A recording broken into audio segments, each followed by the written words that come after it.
Well, hey there, Mama, and welcome back to the Moms Overcoming Overwhelm podcast, episode 92. I'm Emily McDermott, and I am here beside you on this journey as we work together to declutter your home, head, and heart. Well, how do you feel when I use the word budgeting? Are you kind of cringy about that? I know that sometimes people get a little bit cringy, I guess you could say, if someone is trying to tell them how to spend their money. Also, when it comes to routine, sometimes people really don't like the word routine because, again, they think, oh, that's really restrictive. But today's guest, I hope, is going to change your mind about that. Alli Williams, and she is from FinanciALL Focused. I love the name of her company. And she is a mom of two boys. Actually, our boys are the same number of months apart, which is pretty cool. And she helps people, especially women and moms, create a financial plan that they can stick to, which is what we're going to be talking about today. We're going to be talking about intentional budgeting, what that looks like. We're going to be talking about having awareness of emotional and spending triggers, how frequently to adjust your budget, several other tactical tips to help you spend and save money intentionally. And before we dive into the conversation, I just want to remind you about the 100K giveaway that we are having on the podcast. There's more information in the show notes. And the prize is a $100 Amazon gift card if you are able to either leave a review on Apple Podcasts or share the show. And be sure to email me the screenshot to info@simplebyemmy.com to be entered. And the giveaway is going between now and January 28th, and the winner will be announced on January 30th. So make sure you check out the show notes for more information. And I'm just really excited for you to hear from Alli. She's really all about not depriving ourselves when we are budgeting. She's helped hundreds of people pay off debt, build savings, spend on what they value, which we talk a lot about, invest, and feel confident with their finances. So I know you are going to love this chat. So what do you say? Grab your notebook and pen, and let's dive into today's conversation with Alli Williams. Hey there, Mama. Are you tired of all the stuff crowding your home, calendar, and mind? Do you wish you could say goodbye to the endless to-do lists running around in your head? Want to declutter but don't know where to start? You're in the right place.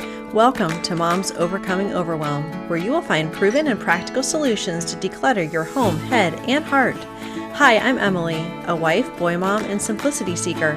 I struggled to get pregnant and felt overwhelmed until I discovered decluttering could create the physical and emotional space I needed to become a mom. Now, 2 kids later, I've transformed my life and motherhood by developing simple systems around decluttering, capsule wardrobes, kid stuff, cleaning and tidying, meal planning, time management, and more, and I can't wait to share them with you. If you're ready to reclaim the time and energy you crave, be present with your kids, and finally enjoy the life and motherhood you so deserve, let's kick overwhelm to the curb, shall we? Grab your lukewarm coffee, your notebook and pen, and clear off some counter space. Let's do this. Well, hi, Alli. Thank you so much for coming on the Moms Overcoming Overwhelm podcast. I am very excited to talk to you. And yeah, thanks for coming on the show. Yeah, thanks for having me. I'm really excited about this topic and just the tips we can give some of your listeners. Yes. I was just saying before we hit record that I am not the money manager in our family. And so I have sort of like a basic understanding. And also, I've been doing this simplicity minimalism thing for a while. So I have been making sure my husband and I are aligned on kind of values-based financial decisions. But I love bringing on people on the show that have these areas of expertise that I don't have so that we can learn more about these amazing topics. So I would love it if you could introduce yourself and tell us about, you and your family, kind of how you serve women or moms specifically. And then, as I like to say, when you're not doing all of those things, is there anything that you like to do maybe just for you? Even though I know you're in the thick of it with kiddos. So sometimes you're like, wait, what did I used to do before? I know, like, what day is it? What month I are we in? know. I don't even know where I am half the time. Yeah. But yeah, so I'm Allie. I live in South Carolina with my husband and two little boys. They are almost 3 and 1. So definitely still in the thick of the little children. They're 20 months apart. So having two under two is really fun. Just kidding. It was a Yeah. disaster for most of it, but we're surviving. We recently moved to our like forever home, which is on a 25-acre farm in South Carolina. And now we're just going to work on fixing things and making it, our own over the next, 10, 20 years. I became debt free at 25. And then married into multiple 154,000 to be exact of debt. That was my husband's. And then, well, legally my husband's, but when we got married, we created a plan together, paid off debt while still saving, investing, getting your Starbucks latte, going to things you enjoy, which is kind of really what I help people with, is figuring out what do you truly value and how can you still spend on what you value while paying off debt, while saving, while investing, doing all of those things. I've been coaching since 2018. I have my MBA in finance. I've done it myself. I've helped hundreds of people do it too. So women wise, I work with really any situation you're in: single, married, divorced, stay-at-home mom, full-time working mom, whatever it is, all income levels, all debt levels. I truly don't think there's someone I can't help. I've seen it all, so nothing scares me. All of it excites me. But yeah, so that's a little bit about my money slash life journey. In my very spare time, you'll find me at least in the fall at college football games. I went to the University of South Carolina, and we have season football tickets, and my boys have been going literally since birth. Last year my little one was 2 months old at his first game, and they've grown up. That's just going to be their lives in the fall. That's the one thing that I wouldn't cut when we were paying off 6 figures of debt. And now my boys will just grow up with it. It's definitely hectic, but I love it. Oh my gosh, that's so great. Yeah, I went to a school and my husband went to a school that had a very poor football team, and I went to a school with no football team. And so we got adopted into the Penn State family because of family members going there and stuff. So, and we just had our boys go to their first games, and it is something really special. Yeah, to be able to share with them. That's really great. Well, if there is a recent time that comes to mind, or even not so recent, that you can share as far as when you felt completely overwhelmed, and that could be even marrying into $154,000 worth of debt. Yeah, no, that was fun. Yeah, I definitely, so to that point, I was already kind of, when I met my husband, I was on my kind of personal like money journey, debt payoff journey. So money was kind of like important to me. Or when we started dating on like date 3, I was the person who was like asking questions about money, not necessarily because I cared about how much debt he had, but I really cared about, could we get on the same page? Because I truly believe that you can pay off any amount of debt, not saying you're going to pay it off in like 3 months or, even a year, but the amount doesn't necessarily matter. But like the getting on the same page, do we have similar beliefs around money or goals? That was more important. So he thought he had around 100,000, mostly student loans. And it turns out when we got engaged and totaled it up, it was around 150 for like mostly student loans, credit card, truck payment are the kind of main types of debt. But yeah, that was fun. Thankfully I had like an idea, like I said, but for me, I'm very, if you couldn't tell, type A. So I just need, to get organized. I kind of gave myself like a day or so to kind of sulk, and then I was like, all right, we can sit here and complain, but that's not going to pay off this debt. But motherhood related, I'd say one, having a baby during a pandemic was, because my first is a 2020 baby. And then also having two under two was, like I said, pretty overwhelming. We were trying to move and do a million other things, but yeah, those are probably the ones that stick out. Yeah. And our boys are the same number of months apart. So mine are 20 months apart also. And does it get better? Yes, does it get easier?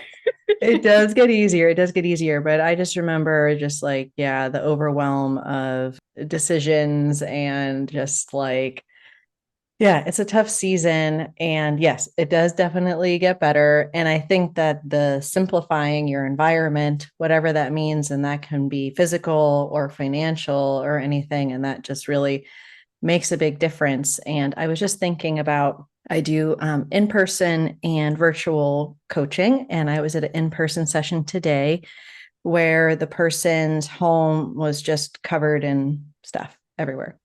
And I think that when it comes to stuff and then also with debt, there's this feeling of kind of hopelessness, just like, well, I'm never going to dig myself out of this.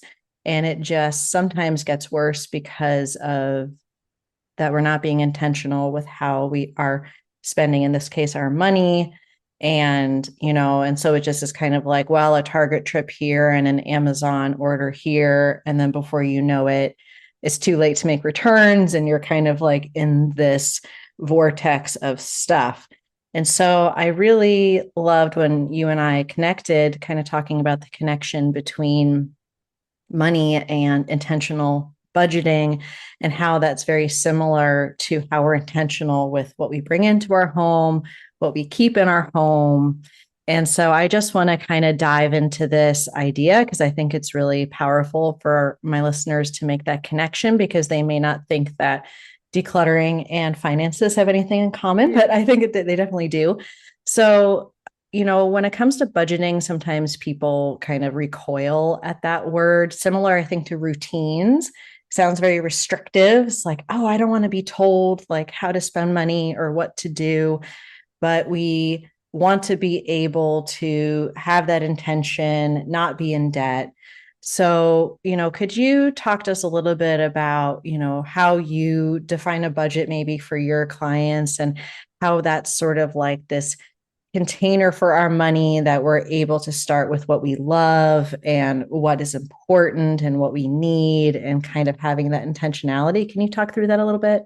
Yeah, I think that, decluttering and just like simplicity is way more in common with money than people think. Because similar to you're saying, like how people, even with just stuff, you feel like you're in this hole you can't get out of. Like I get that same phrase all the time when it comes to I don't have any saved or I don't know how to budget or I have so much debt. Like I'll never be able to, be that person who pays off debt or I see other people doing it. Same thing with I've thought the same way, with decluttering. Like you see all the people with everything in their house is spotless and organized, and you're like, I'll never do that. I can't be that person. Why try? And it's like, well, maybe you won't be there for a while, but there are steps you can take to get closer to, kind of same thing with when you get rid of stuff, you kind of feel lighter. It's the Yes. same thing with when you manage your money, you will feel better. You will feel lighter. You'll feel that weight kind of lifted off. And back to the container point of a budget is simply just telling your money where to go, just like you would, put your stuff certain places. I think it does get people hate the word budget because I think when you learn budgets in school or whatever, it's very like textbook. You learn it in a finance class if you took one, or maybe related to a business class, and you're like, oh, this is, so boring. But the best part about budgeting, in my opinion, is you get to tell your money where to go. So if your budget is very restrictive, unfortunately, you can only blame yourself, in my Mm-hmm. opinion, because you created it that way. And it doesn't have to stay that way. So, similar to like a closet or, a room where you're going to like set aside space for certain things, you'll do the same thing in your budget. So, your budget should have, a place for savings and debt payoff or investing. Or if you're like me and like football, maybe it's even one game of, a tickets or a season ticket. So, you're going to designate certain amount of like quote unquote space in your budget Yeah. based on your priorities, and that will change over time, just like your space might change or your closet will change based on seasons or life goals. So with your budget, say you're in a season where you really want to pay off that credit card and that's what's giving you the most anxiety, it's like, okay, you're going to prioritize debt payoff and give more room in your budget to extra debt payments. And maybe that means, yeah, you can't save as much for an all-inclusive vacation at the moment, but you're going to focus on where your priorities are, and you can definitely prioritize multiple goals at the same time. Maybe you do have a trip coming up next summer that you need to save for, but you're also trying to pay off debt. So, in your budget, I should see both extra debt payments and savings transfers. Your budget will tell me and tell you where your money is actually going. So if you tell me, I prioritize debt payoff, it's like I don't see that in your budget, you Mm-hmm. don't really prioritize that. Same thing with, space. If you're like, I prioritize, I really love like, I don't like clothes or bags. So I'm the worst person for a closet analogy. But if you love like designer purses or something and Mm-hmm. you want to display them in your closet, like if I don't see them there and they're like tucked under, a bed, then like, do Yeah. you really value that? Or can we get rid of that? It's the same thing in your budget. If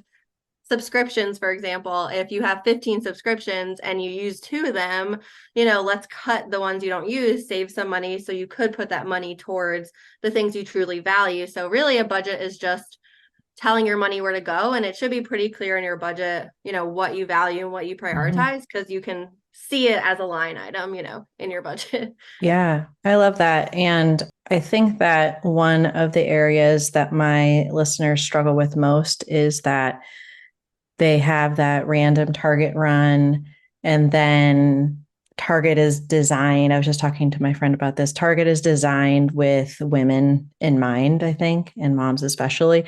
So you end up getting far more than you thought you were going to get. And then you go home and you're like, wait, why did I buy this? And then you're at least stays in your car for months. And so let's say that a listener is like, okay, Alli, this makes sense. And I am going to figure out kind of what I'm prioritizing, sort of have those buckets, decide what percentage or amount of our take home pay is going towards it. But then when I show up at Target and I have my 3-year-old and my 1-year-old like yelling, mommy, mommy, mommy, and like, I want this, I want that. How do we actually like make sure that we're sticking to what we say in the moments where it's really easy to have this like non-intentional purchasing and kind of our trigger stores, or like we're always going to just do the one click on Amazon? Like, how do you advise your clients to deal with that? Because that's like a real struggle, I think, that a lot of women and moms deal with every day. Oh yeah, I'd say the main question or something that comes up all the time, like when I work with people, is Amazon and Target, or takeout, or like, quit, like a Yes. fast food or takeout are probably the 3 things I hear daily. And I think it's one, first being aware, kind of like you said, if you know that Target is your kind of impulse store, it's your weakness, then there's some boundaries you have to put in place with Target. So that might mean you only do Target pickup. Like you order online, so you don't have to get your kids out of the car, you go and pick it up, and you can kind of quickly see what's in your cart. You can still compare deals and coupons, you can track the amount, make sure it's, a budgeted amount. But for me, for a while, I had to do that. Like I couldn't go into Target because I knew I would overspend. And Yeah. if you know that about yourself, it's like, don't put yourself in those situations. I'm not saying there might be something where you have to run in quick, but there's ways to kind of put those like guardrails kind of up with Mm-hmm. your impulse stores. So, or if you know you're going in for one thing, grab one of those like little, baskets versus a cart, or don't grab anything and just go get the one thing you need, because you're kind of like, avoiding a little bit some of that temptation where you don't have a cart to just fill. You're going in, grabbing the one thing you need, or do Target pickup, or ask your spouse to get it or Yeah. something. You kind of have to protect yourself with those impulse, stores, or if you're spending triggers. Amazon, I had this chat yesterday. I run like a signature coaching program, and we had like a call, and literally Amazon came up on the call. And one of the things I always say is, instead of adding it to your cart, add it to like a list first. Yeah. Like I have a list for me and my boys, and yes, it's still on the list. You can still see what you want. You can also send that list to family members for birthdays, holidays, or whatever. But at least putting it on a list versus a cart lets you pause. We need to Yeah. have those kind of moments of allowing us to pause and regroup, because it is so easy online now to buy now, add to cart, and then all of a sudden you have 8 Amazon packages coming to your door, Mm-hmm.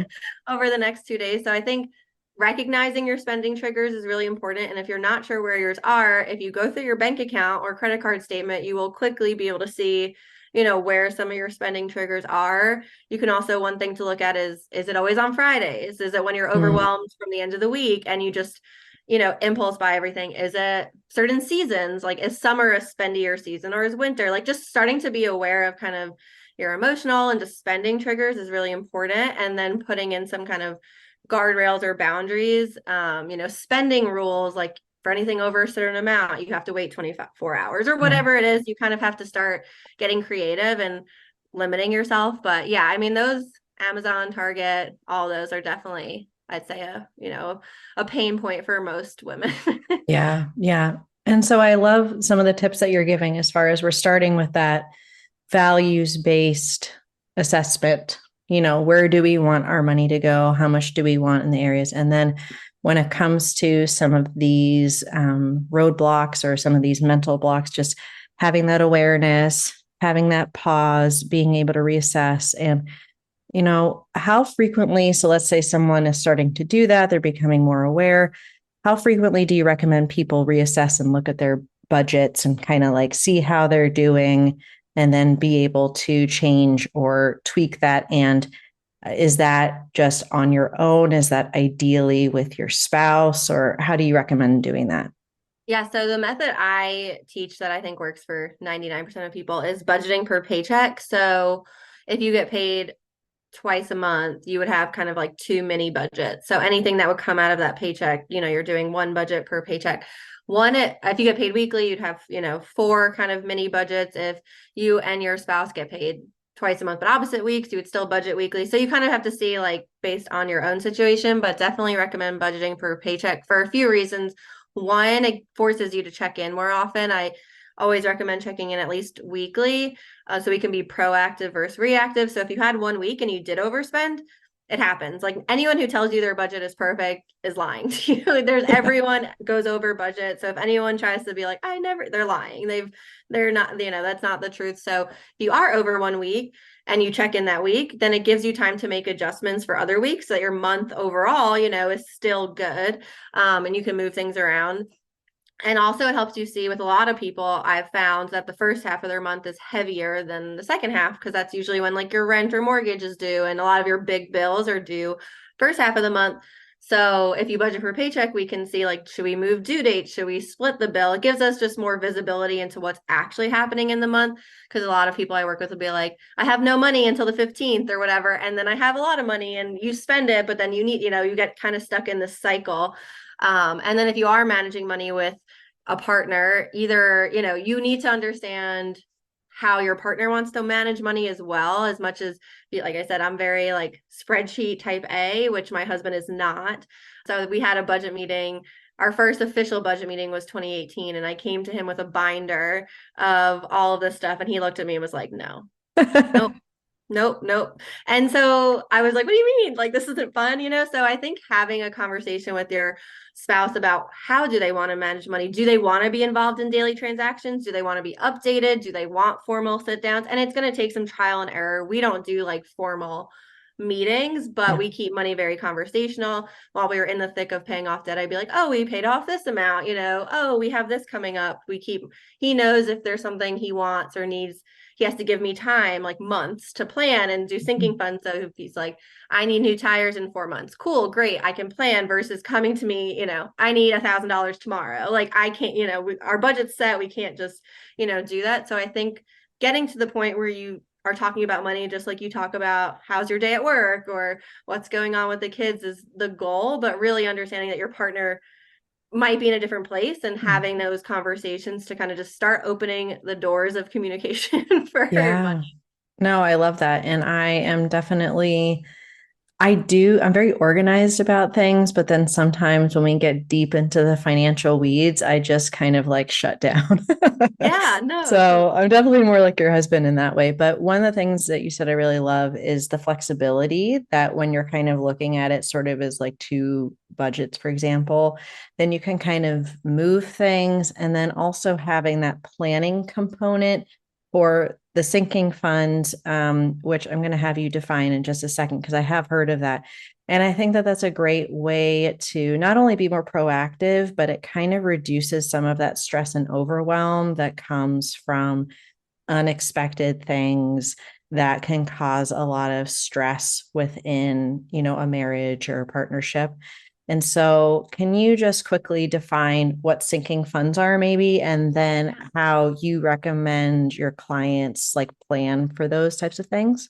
Yeah, so sinking fund is just pretty much like something like a specific thing you're saving for. So you can have general sinking funds, meaning there's no defined amount or date. So maybe pets or home repairs or car repairs or things medical, like maybe these are things that come up throughout the year, but you don't know exactly when or the amount. And then you can have more specific sinking funds. For example, like we pay our car insurance in full every year.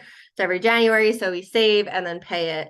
So you know there's a firm date and a firm amount. Or if say you have a trip that is next June, you know exactly what you need. You can have a sinking fund for like Mexico 2024 or whatever it is, and you know what you need and you know you need it before June, or else it will probably go on a credit card or something like that.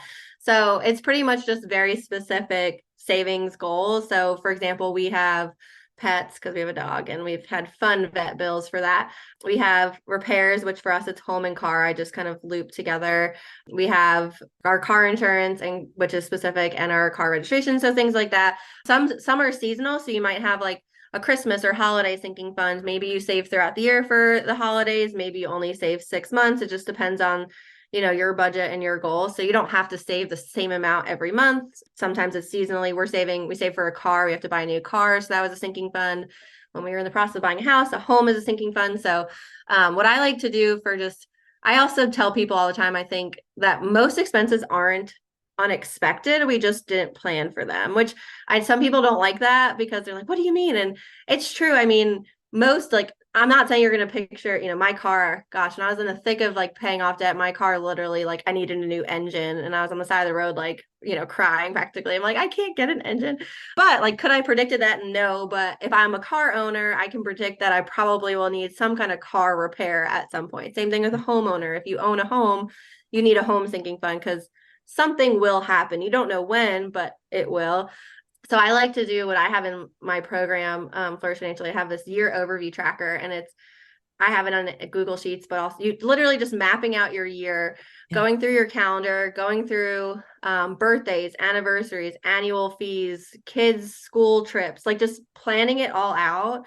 And then if you have a month that is really expensive, say April, you're like, oh, I have a wedding, my 4 birthdays and this, and it's $1,000. And in your budget, you can't just, throw in $1,000 and hope for the best. Now you have time, say it's only January, you have time to split that up. So what I recommend is splitting that over between, your January, February, March budget. So by the time you get to April, that you have it saved and you're not as overwhelmed because you're not trying to find $1,000 in April. So as much as you can prepare, it obviously takes some upfront work, but then it becomes kind of second nature, just like other stuff. So even with budgeting, like, yes, it's annoying to set up to do certain things, but for me, it's like managing my money takes 10 minutes a week. I just on Fridays check in, move stuff, move on. So once you kind of get the hang of it, just like anything, the goal is not that this takes you 5 hours a week. It kind of becomes just part of your normal weekly routine, and it does get to be pretty fast. Yeah, no, that's really, really helpful. And I guess my last question would be just as far as like the overwhelmed mom that is just like, oh my gosh, like there's so much chaos. Like my life is chaos. I hear this all the time. And just looking for the simplest way to get started.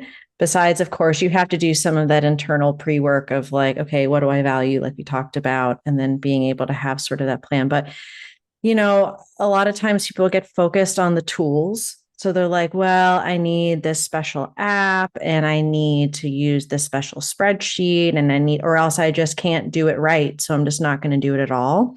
What would be sort of your like best tip for just low barrier to entry, super simple way for the overwhelmed mom to get started with all of these great things that you've recommended? Yeah, it's funny you mentioned spreadsheets because mine, like that I use, are truly the simplest, ugliest spreadsheets, like no charts.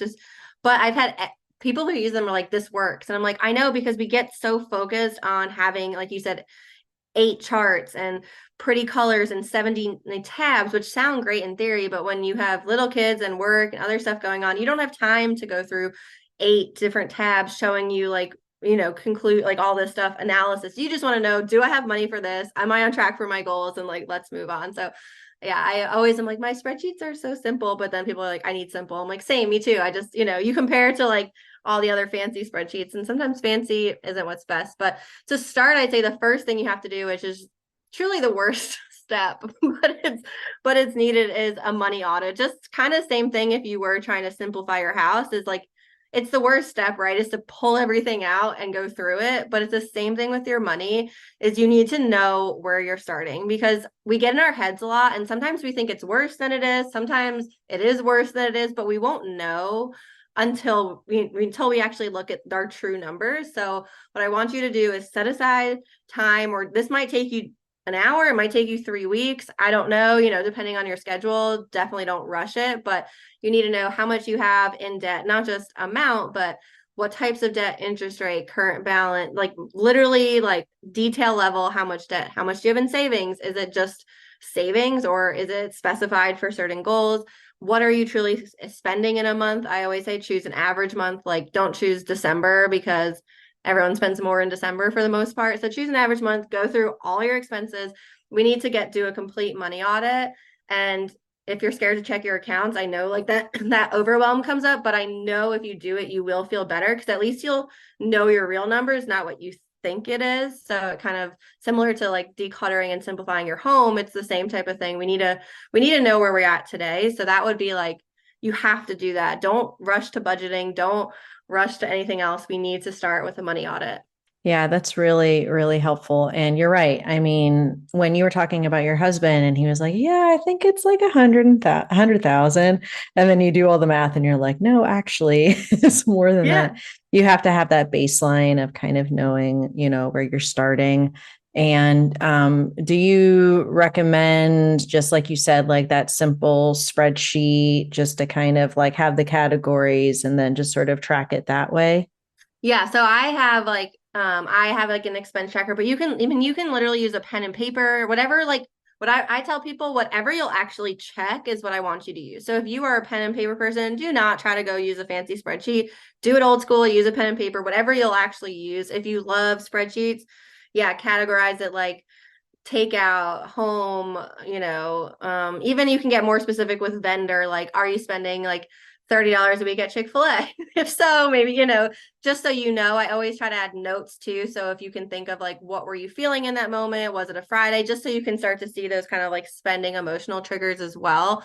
Fixed bills, going through like subscriptions, like then we attack obviously like the low hanging fruit first. If there's like 5 free trials that you signed up for that are no longer free, or maybe your kids downloaded apps, who knows? There's so many things that can happen. Those little purchases do add up, even if it's $5.99, it's $7.99. It's like, but if you have 10 of those, I mean, that's a decent amount over the course of a year, 2 years, 3 years that you could allocate, to debt or savings. So just kind of get it all laid out. And then from there, then you start to form kind of your budget. But back to the values is before you form your budget, pick 1 to 3 things that you are really prioritizing in this season of life. So is that debt payoff? And if so, pick one debt, pay all your minimums, and then focus on one debt at a time. Don't try to if you have 15 student loans and 4 credit cards, don't try to tackle them all at once. Pay your minimums, focus on one debt. Same thing with savings. Maybe you have 10 things you want to save for, and maybe you put a little bit, but focus on like 1 or 2 to start that you're going to focus on. And then as you get more comfortable, you adjust. But I think a lot of the overwhelm comes from trying to do everything at the same time.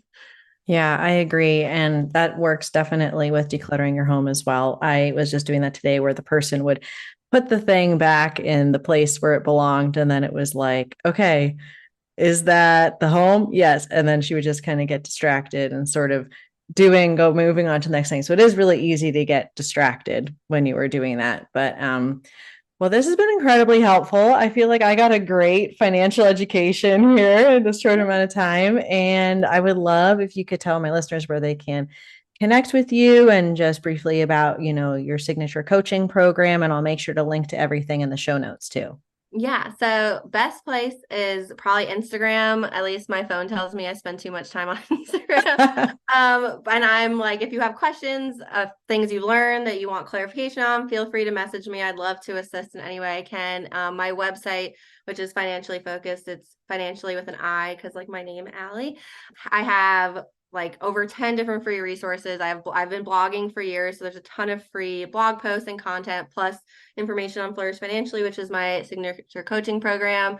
I have a free foundations course, which is in the freebies. If you're like, where do I start? Free course is the way to go. But yeah, definitely let me know what you found helpful. I'd love to connect. Yay. Well, thank you so much, Alli. This was incredibly helpful. And like I said, I'm feeling very financially inspired. Yay, I'm so glad. So thank you so much for coming on the show. I really appreciate it. Thanks for having me. This was so fun. If you like today's podcast, here's what you can do. Just take 30 seconds to leave me a review. I know you're a busy mama. You're overwhelmed, in fact. But 30 seconds of your day makes such an impact. I'll be blessed by your words. They'll definitely make my day. And who knows, you might be entered for this month's giveaway. In Apple Podcasts, scroll down to write a review. Thanks so much for your time. I'm so grateful for you.